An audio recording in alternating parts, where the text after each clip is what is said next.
bonjour, professeur Ibrahim Kassamega. Donc, je rappelle que vous êtes le ministre de la refondation de l'État, chargé des relations avec les institutions.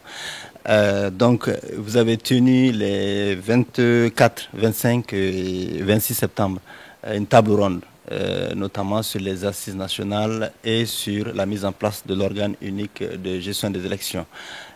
C'était quoi concrètement l'objectif de cette table ronde?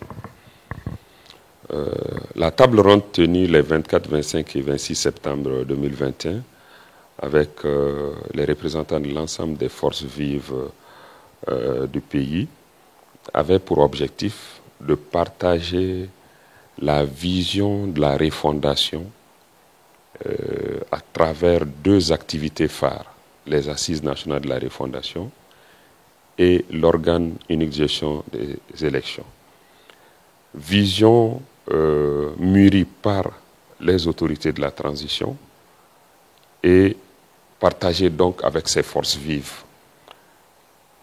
Parce qu'on s'est rendu compte qu'il y avait une nécessité de mettre à la disposition des citoyens maliens ces documents de base au cours de la rencontre qu'on a eue le 6 et le 7 septembre avec ces différentes forces vives.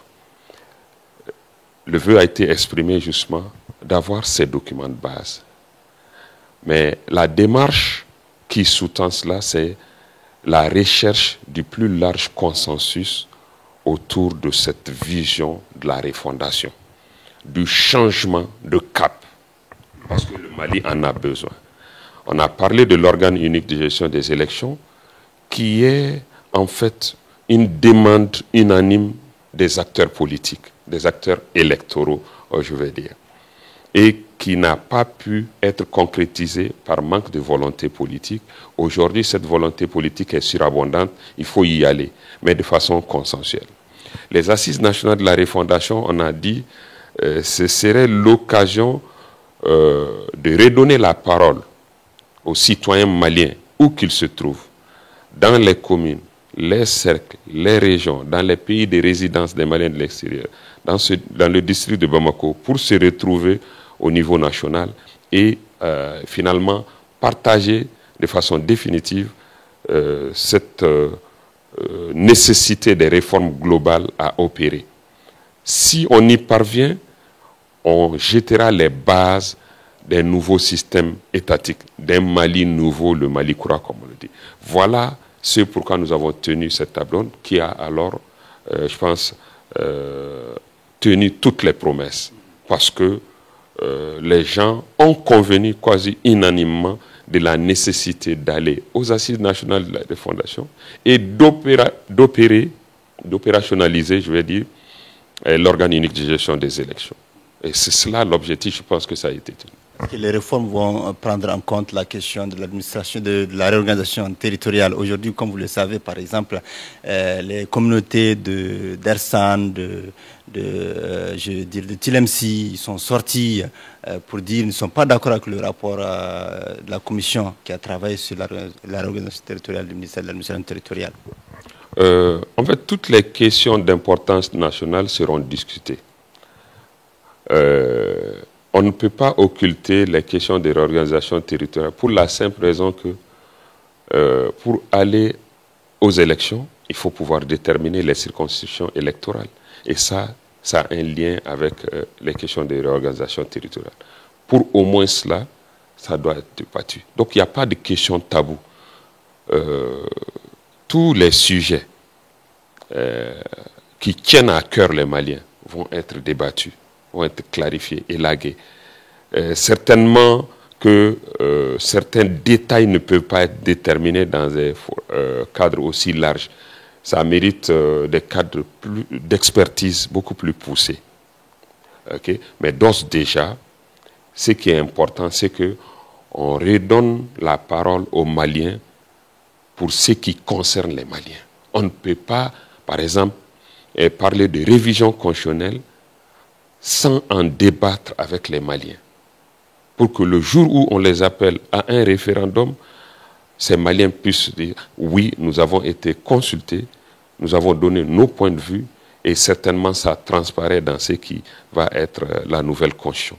Voilà des choses comme ça pour lesquelles nous avons dit il faudrait tenir ces assises nationales de la refondation.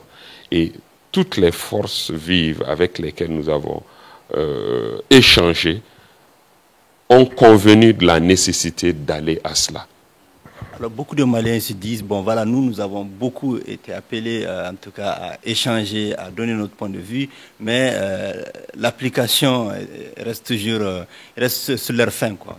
C'est pour cela d'ailleurs nous avons proposé, et c'est acté, que ces résolutions qui seront issues du débat national entre les Maliens auront un caractère exécutoire. Ça veut dire la volonté exprimée par la grande frange des Maliens va être appliquée. Et c'est cela. Je pense que toutes les politiques publiques doivent être calquées sur les desiderata des populations. Et si cela est convenu, il faut y aller. Comment vous allez faire avec les groupements politiques et les partis politiques qui disent boycotter ces assises-là? Si demain ces groupements viennent au pouvoir, est-ce qu'ils vont accepter que ces résolutions demeurent exécutoires? En fait, souvent, c'est parce que les gens ne se parlent pas, ou souvent ne s'écoutent pas. Les arguments que nous avançons pour dire il faut aller à de telles assises, parce que très souvent, on s'est rendu compte que dans tel ou tel domaine de notre vie nationale, il y a des dysfonctionnements. C'est pour cela qu'on a souvent tenu des ateliers, on a tenu des séminaires, on a tenu des forums, des assises des États généraux. On a tenu une conférence d'entente nationale autour de l'accord pour la paix et la réconciliation issue du processus d'Alger. On a également tenu le dialogue national inclusif, parce qu'on s'est rendu compte que c'est nécessaire de consulter les populations, de les écouter et de prendre en compte leur avis. Et même de convenir de propositions de solutions en termes de réformes à faire. Si cela est une nécessité, c'est qu'il faut aller vers une mise en œuvre effective. C'est ce qui a très souvent manqué. Okay? On a très souvent diagnostiqué et bien diagnostiqué nos problèmes qui ont été identifiés. Et on a même proposé des solutions et des bonnes solutions. Sauf qu'on n'a pas eu soit la volonté ou l'opportunité de les mettre en œuvre. Mais c'est parce que ce n'est pas intériorisé, parce que ce n'est pas venu d'une vision, une détermination. Nous, on est dit aujourd'hui, on s'est dit aujourd'hui, là où nous sommes, c'est que faisons juste le point de l'année 2020 à aujourd'hui, où le peuple, après moult péripéties, s'est retrouvé dans la rue et a poussé à la démission le régime d'alors. Ça veut dire qu'il y a eu quelque chose. Donc il faudrait donner effet utile à tout cela. Ça va être la traduction de toute cette lutte, que de dire que ça n'a pas été fait pour rien, que des martyrs ne sont pas morts pour rien. Des gens sont blessés et avec des stigmates à vie. Ce n'est pas pour rien. C'est un besoin de changement qui a été exprimé. Un besoin de justice, de changement de gouvernance. Et donc, un besoin de réforme à faire. Et ça, il faut que ça soit traduit dans les faits. Dans les faits, on va dire désormais, quand les Maliens sont mobilisés de la base vers le niveau national, de l'extérieur vers l'intérieur, il faudrait qu'on puisse tirer conséquence que cela va être appliqué. Et c'est ça le caractère exécutoire qui va être donné aux résolutions. Pour que le projet malien du nouveau Mali soit conçu entre toutes les forces et que cela prenne corps, cela soit appliqué tel que convenu entre les Maliens. Parce que si on ne le fait pas, ce serait avoir peu de respect pour justement les citoyens qu'on a mobilisés, qui ont laissé leur labeur et la recherche de leur pitance pour se consacrer des journées entières à des réflexions. Et c'est des occasions qui ont coûté de l'argent au budget national. Regardez le dialogue national inclusif. Mais c'est des milliards qui ont été dépensés. Et qu'est-ce qu'on en a fait? Rien. Parce qu'il n'y avait pas de volonté politique. Aujourd'hui, on a dit, les résolutions qui sortiront des assises nationales de la refondation auront un caractère exécutoire. Par exemple, une loi va être prise pour dire les résolutions issues des assises nationales de la refondation tenues à telle date auront un caractère exécutoire. Oblige le gouvernement et toutes les autres parties prenantes qui auront été identifiées. Et un comité de suivi indépendant va être mis en place pour justement suivre le chronogramme de mise en œuvre et justement mettre devant leurs responsabilités toutes les entités, toutes les institutions, toutes les personnalités qui n'auront pas exécuté leur part d'obligation au titre de ces résolutions. C'est très important. Maintenant, une loi peut être toujours changée, mais on change pour le mieux, on change pour s'adapter.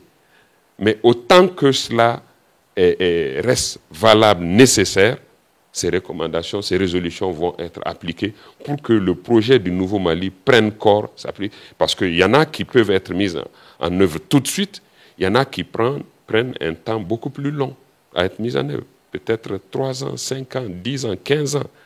Okay? Mais il faudrait quand même qu'on change de posture. Parce que ce qu'on a eu en termes d'État malien sur ces 30 dernières années a échoué, n'a pas fonctionné. Ça, au moins, c'est une certitude. Maintenant, il faut aller vers quelque chose de nouveau. Parce qu'on ne peut pas, nous, en l'État, étant à la croisée des chemins, léguer un Mali dans un tel État à notre descendance. Alors, qu'est-ce qui garantit la réussite par la transition d'organiser des élections crédibles, transparentes et justes? Parce qu'à un niveau, l'autorité indépendante de gestion qui sera mise en place, vous l'avez dit, ne sera pas un organe créé ex nihilo, je pense que vous l'avez dit, et que vous avez ensuite ajouté qu'il capitalisera toutes les expériences électorales des années passées. Alors, concrètement, qu'est-ce que vous avez sous la main tout de suite pour dire aux Maliens, écoutez, cette autorité ne sera pas comme les autres? En fait, vous savez, l'ensemble des Maliens avait convenu qu'il faut aller à un organe unique de gestion des élections. Parce que la mauvaise organisation des élections nous a toujours ramenés en arrière. Voyez 2018, voyez 2020. Où, si on avait fait une réforme de la loi électorale à minima, avec l'introduction du mode de scrutin proportionnel pour tenir les législatives, peut-être qu'on aurait évité cette crise post-électorale de 2020. Mais on ne l'a pas fait. Donc aujourd'hui, on ne l'a pas fait pourquoi? Parce qu'il y avait des décisions politiques et administratives qui pesaient dans la réforme électorale. S'il y a une structure indépendante, autonome, qui prend en charge l'organisation du processus, c'est-à-dire le suivi du processus électoral, cet organe, sur la base de l'unanimité dégagée autour de l'organisation des élections, aurait tout de suite adopté cette posture, aurait tout de suite adopté la modification de la loi électorale pour introduire la proportionnelle, pour introduire tel ou tel principe qui a été unanimement convenu. Mais parce qu'il y a des velléités politiciennes derrière, on embrigade le système électoral et ça donne le résultat, c'est-à-dire l'État est déstabilisé. Ce que je veux dire, c'est que nous capitaliserons juste l'existant.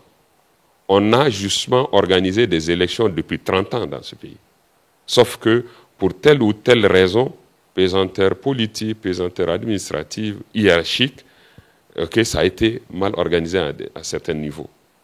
Donc, en créant les conditions d'une indépendance et d'une autonomie, alors on pourra mieux organiser les élections de façon sereine, mais surtout mettre en place un système qui inspire confiance.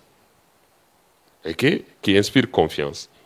Parce que les fonctionnaires compétents, expérimentés dans le domaine électoral, pourront compétir au processus de recrutement des membres de l'organisation des élections à tous les niveaux et exercer librement cette tâche de façon indépendante et autonome, mais de façon crédible, transparente et sereine.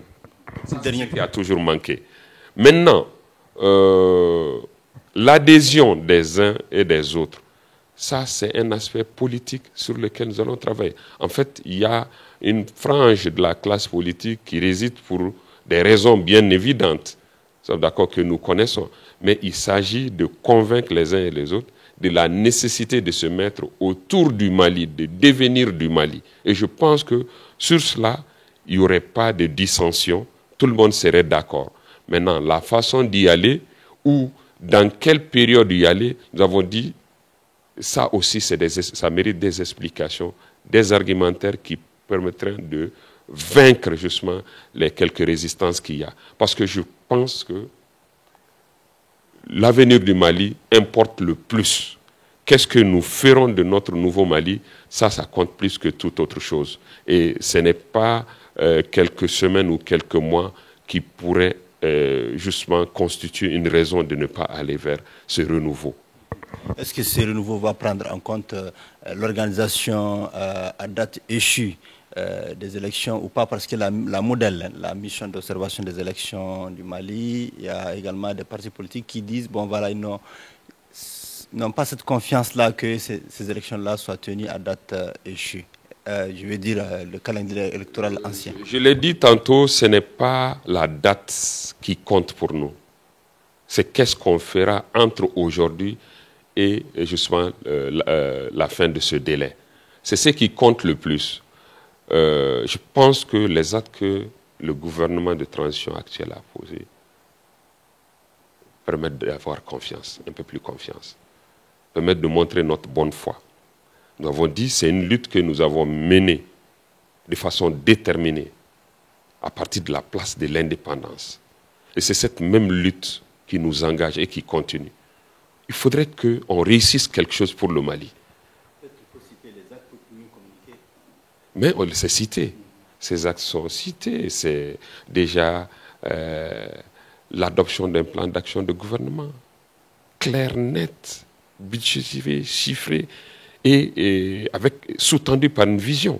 Ça, au moins, c'est clair. C'est aussi la détermination des autres autorités et de tout le gouvernement que vous voyez au long cours. Je pense que ça se sent. C'est l'apaisement et la recherche continue de cet apaisement du front social et du front politique. Et ça se sent. C'est la montée en puissance de notre armée pour la reconquête de l'intégrité du territoire, de l'unité nationale, de l'exercice de la souveraineté sur l'ensemble du territoire, mais aussi de la recherche de la sécurité dans les coins les plus reculés, mais aussi dans les centres urbains et périurbains. Ça, c'est des actions concrètes qui sont visibles. Et je crois que, du point de vue aussi de la diplomatie aujourd'hui, le Mali est en train de relever la tête dans le Conseil des Nations. On dit oui, il faut compter avec nous. Oui, respectez-nous en tant qu'État indépendant et souverain. Ça, c'est des choses qui comptent. Et je pense que c'est un changement pour un mieux, c'est visible, c'est tangible. Et tous les Maliens doivent s'engager sur cette voie. Parler comme un seul homme. Parce que c'est notre avenir qui est en jeu. Et ça concerne chacun de nous. Merci beaucoup, monsieur le ministre. Je vous remercie.